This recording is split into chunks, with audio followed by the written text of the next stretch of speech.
Welcome to a new episode of Lengua Viva. Today, sightseeing, the magic of travel.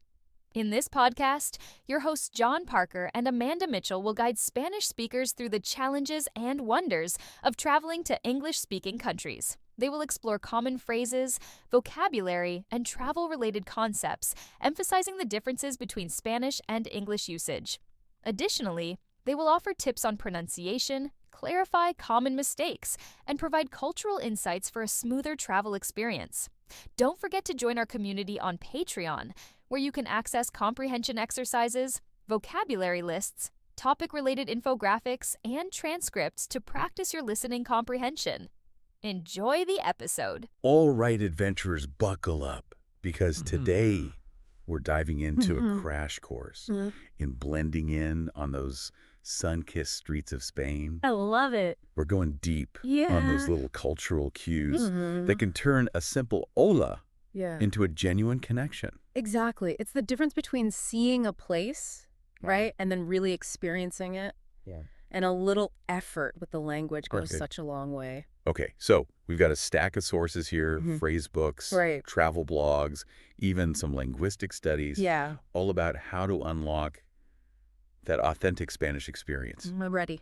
I'm ready to jump right in. What about you? Let's dive in. Perfect. Yeah. Now, I always find that the right phrase at the right time can really work wonders, Oh, yeah. especially when you're exploring someplace new. And our source material kicks off with some must-know Spanish for travelers. But let's ditch the generic stuff. Okay. What are some phrases that just scream, Yeah. I'm not just another tourist? You're absolutely right. It's all about those phrases that start a real interaction. Instead of just asking, like, oh, do you speak English? Yeah. Which, let's be honest, sometimes can feel like you're I feel a little... expecting everyone to cater to you. Yeah. You know? Try this. Hablas español. I love that. Even if the answer is no, they see the effort, right? Yeah. It shows respect and that willingness to at least try to engage with their culture a little bit. It's like you're saying, hey, I'm here to learn and experience your world. Love that. Now, what about those moments when you're trying to navigate a new city? Yeah. Maybe a little lost, but want to avoid looking like a deer in headlights. Ah, yes.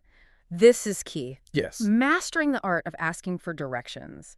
It goes beyond just memorizing the donde está. Where is. Right, where is. But that is important. It is. It's about combining that phrase with a little confidence and a bit of local savvy. Okay, I'm all ears. Spill the secrets to looking like a seasoned navigator. All right, so instead of asking for some generic landmark, try asking for the nearest taxi stand. Okay. ¿Dónde está la parada de taxi más cercana? Now, here's the pro tip. Don't be afraid to use your hands. Yes. Point at your map. Anything to get your point across. Yeah. It shows you're resourceful and you're willing to figure it out. I'm a huge fan of the hand gestures when I travel. Yes. Sometimes it's the only way to communicate. Exactly. Especially when you're faced with a language barrier. Speaking of getting around, there's a phrase in our source material that I absolutely love. Okay. For its simplicity and how it instantly boosts your street cred. Voy a llamar un taxi. I'm going to hail a cab. That's a great one. Right. It projects confidence, like you've been navigating the city like a pro. Right. Even if it's your first time. Exactly. Those small cues can make all the difference. It's like you've hailed a cab in that city 100 times before. All right. Next up, we've got a phrase that speaks to my inner foodie traveler. ¿Dónde está el mercado de productos locales más cercano? Where's the closest farmer's market? Now, that's a phrase that shows you're not there for the tourist traps. Yes. You're interested in authentic experiences. Yes. The local flavors. Maybe even a little bargaining in Spanish. Okay.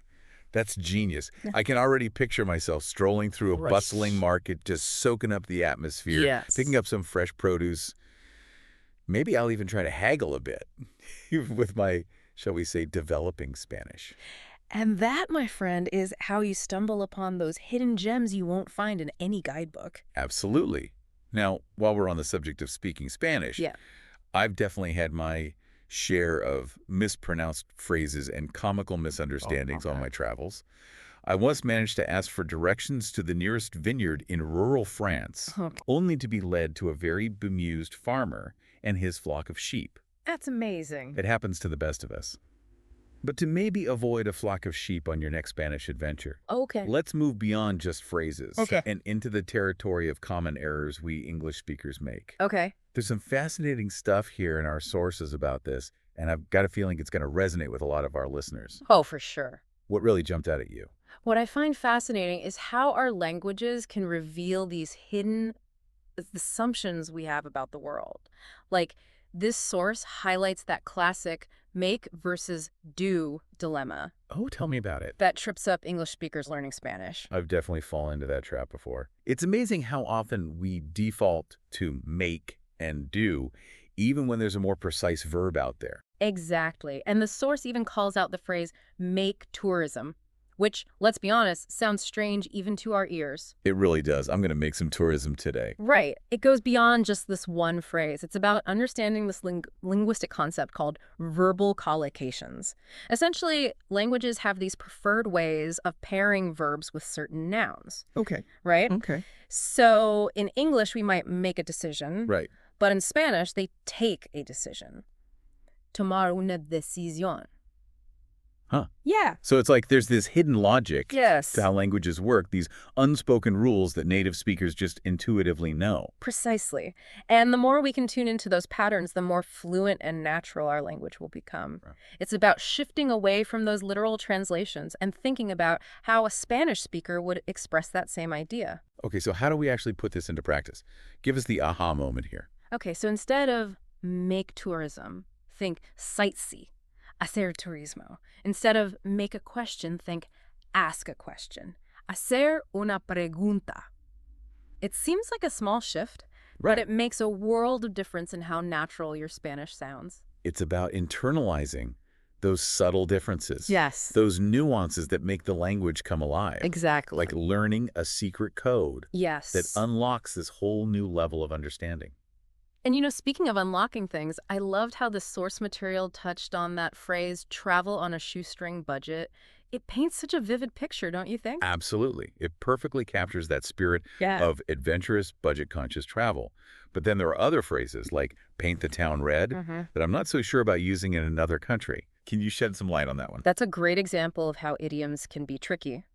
While travel on a shoestring budget is pretty universally understood, Right. paint the town red might get some puzzled looks. It does feel a bit specific to a certain time and place, doesn't it? Like something you'd hear in an old movie. Exactly. Very culturally specific idiom. Yeah. And this is where choosing your expressions carefully when traveling becomes so important. So shoestring budget gets a thumbs up Yes. for universal understanding.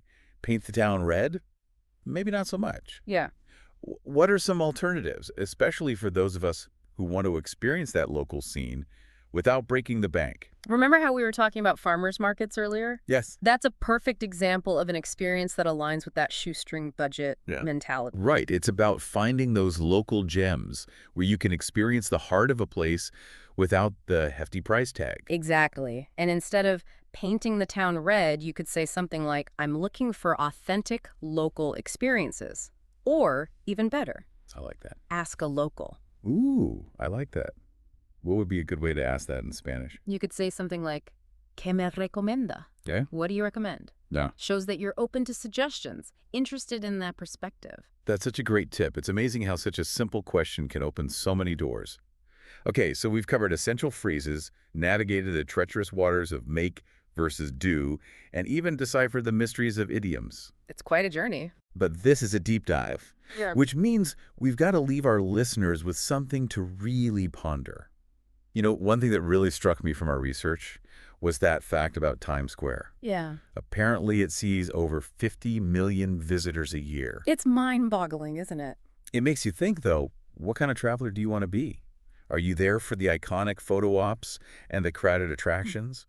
Or are you seeking something a little more off the beaten path? That's the heart of it, isn't it? And that's where I believe even just a little language learning can be so transformative. It's not just about communicating practical needs. Right. It's about demonstrating that genuine interest in connecting with the culture on a deeper level. It's about being a traveler, not just a tourist. Exactly. Because when you make that effort, even if you stumble over your words a little bit, it shows you're present, you're engaged, and you're open to experiencing the place on its own terms. And who knows what amazing interactions might unfold when you step outside that comfort zone. It reminds me of a time I was... It's funny you should say that. I had a similar experience. Okay, hold that thought. Okay. Because that sounds like the perfect place to pick up our conversation next time. We're just about out of time for today's deep dive. Right. But clearly, we've only just scratched the surface of experiencing Spain like a local. Indeed.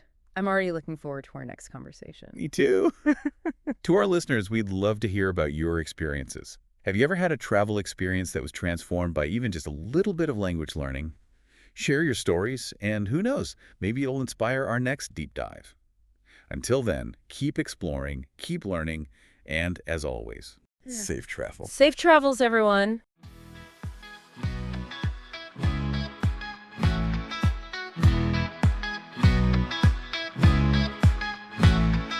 Words that flow like rivers do.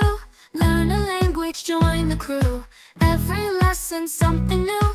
Lengua Viva here for you. Grammar rules and vocab tight. Practice every day and night. Conversations feeling right. Change your world with words so bright. Lengua Viva, take a chance.